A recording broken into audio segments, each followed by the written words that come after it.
ভোটের ময়দানে এবার তুরুপে তাস লক্ষ্যের ভান্ডার। সেই ম্যাজিককেই হাতিয়ার করে শিলিগুড়ির ডাবগ্রাম ফুলবাড়ি বিধানসভা কেন্দ্রে শক্তির প্রদর্শন করল তৃণমূল কংগ্রেস। শুক্রবার তৃণমূল প্রার্থী রঞ্জনশীল শর্মার সমর্থনে আয়োজিত এক বিশাল মহিলা মিছিলে কার্যত স্তব্ধ হয়ে গেল এলাকা।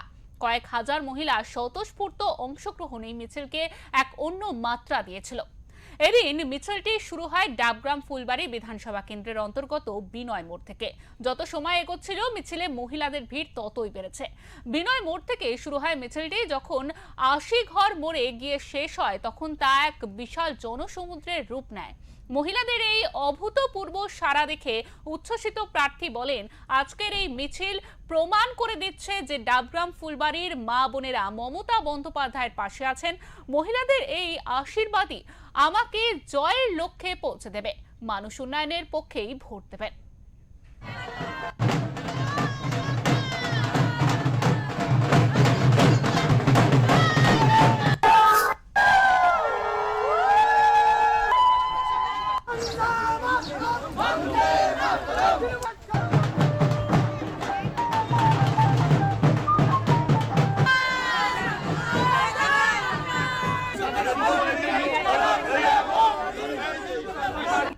এটা বাংলায় মমতা ব্যানার্জিকে চতুর্থবার ক্ষমতায় নিয়ে আসা, বাংলায় সাম্প্রদায়িক সম্প্রীতিকে রক্ষা করা, বাংলার মানুষ উন্নয়নের পক্ষে।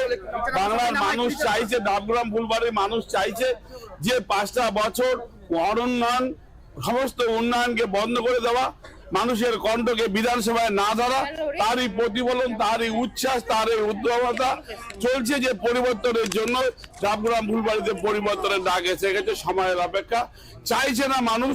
2011 থেকে 2021 সাল অব্দি যে উন্নয়নটা ছিল গৌতম দেবের নেতৃত্বে মমতা বন্দ্যোপাধ্যায়ের স্বপ্নকে পূরণ করার লক্ষ্যে, তা একেবারে শেষ করে দিয়েছে 21 সালে বিজেপির প্রার্থী জয়লাভের পর থেকে। বিজেপির প্রার্থী 5 বছরে তাকে দেখা যায়নি। মানুষের কাজে এই অঞ্চলের মানুষের অভাব অভিযোগে তাকে পাওয়া যায়নি। উন্নয়ন তার কাছে জিরো হয়ে গেছে। এই কারণে মানুষ আজকে দাঁড়িয়ে অপেক্ষা করছে কবে 23 তারিখে আসবে এবং 4 তারিখে ছবি খেলবে, এর জন্য অপেক্ষা করছে।